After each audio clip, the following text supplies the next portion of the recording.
What if these giants, these humanoids who fell to earth are like angels? They are angels. Their consciousness resides in another dimension.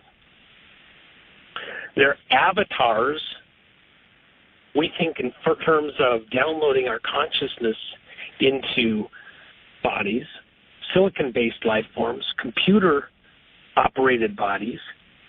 What if at some far distant future point it transferred it again into biological machines? They might be talking about trans-siliconism, reanimating themselves not in silicon machines but biological machines down the road. And our terms that we use for them could be all over the map. But yet, they are beings. They are consciousness. They exist just as we exist.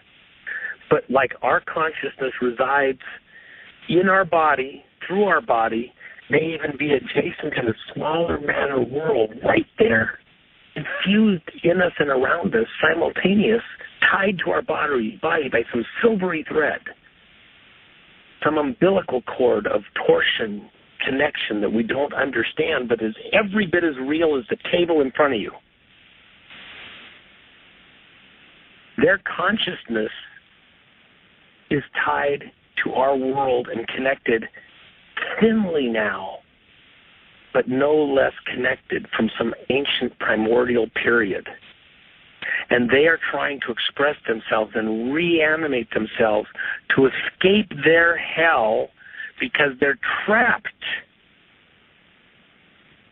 unless they can reanimate somehow in this realm with those that have the promise of life in this realm, the inheritors of this realm that God has placed here.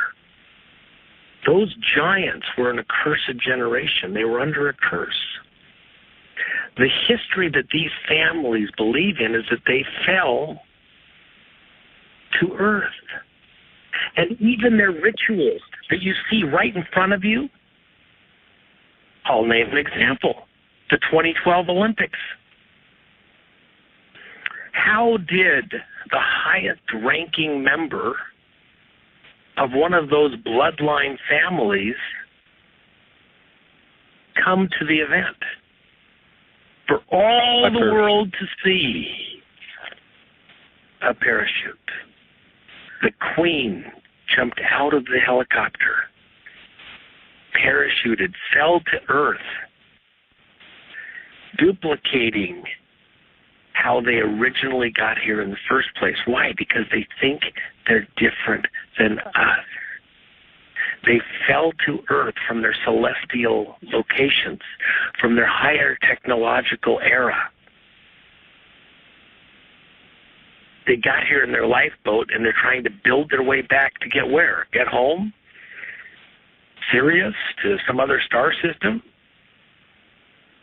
From this junk pile of blown, smashed out to smithereens stuff in this Edgewater place in the ocean of our galaxy? And when they got here, how did they preserve their life? They had to mate with what was here, be it apes or God's children, and create hybrids. But they always preserved the knowledge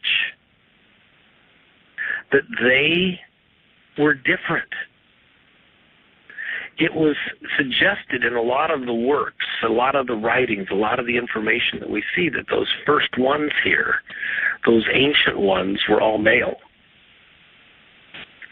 And only through hybridization with the apes that were here were they able to preserve their DNA down through the generations to be reconcentrated at a later point in time. And if they were as intelligent, as evolved, as I'm saying to you, what if they were 50,000 years in advance of us technologically, or 10,000 or 1,000? With where we are right now with nanotechnology Would they have nanotechnology? If the moon is built out as an entire spaceship, don't you imagine that machines probably built that? It wasn't just guys with hammers and tongs peeling away. It was robots. Tiny, huge, all different sizes. And they had discovered and learned how to manipulate at the nano level. And they understood torsion. And because at the torsion level, at the subatomic level, the energy density is a trillion times greater than it is at the matter level, they would use the higher density material to their advantage. So their equipment, their machines run on torsion energy. And if you're in a world where there's no machines to maintain and emit and broadcast the torsion signal coherently, you have to use and incorporate into the minds of the people that you're presented with, your hybrids that you create, for them to preserve certain understandings, so down the road, as the planet gets built back out and as the natural progression, the natural build-out of technology occurs over time, the civilization that would come, that it would focus on those torsion energy moments, those torsion energy transfer moments, where your little machines could work better, so that at some later point in time, you could be reanimated in a rebuilt world. And if you live for 1,000 years, 10,000 years, 100,000 years, eternally in a machine existence, 10,000 years for the planet to rebuild up to a technological level where you could begin to function normally, your normal again, well, it's 10,000 years. You expect to live 1 million. You expect to live 1 billion because you expect never to die. Any amount of time is not too long. It's just what you have to do because that's what's available to you. And preserving that knowledge in some way, arcane as it might be, is your only option. So that your progeny, your offspring, millennia removed from you, might recognize and understand and see the code that you left so you can live again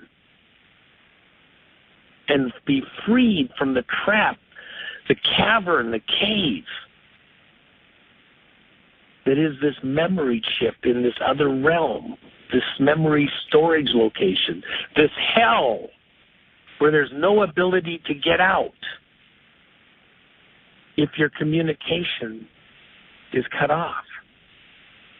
And if you lose that last thread, that last silvery nano thread that can manipulate and control the DNA of the life forms that live there to let them know where you are, they'll never look for you. They'll never get that code again. Once the code is lost, it's gone forever.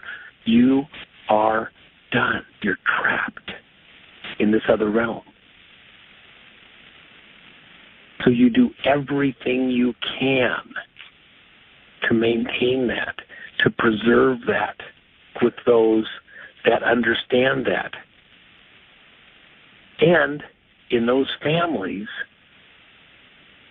to preserve that connection to the past.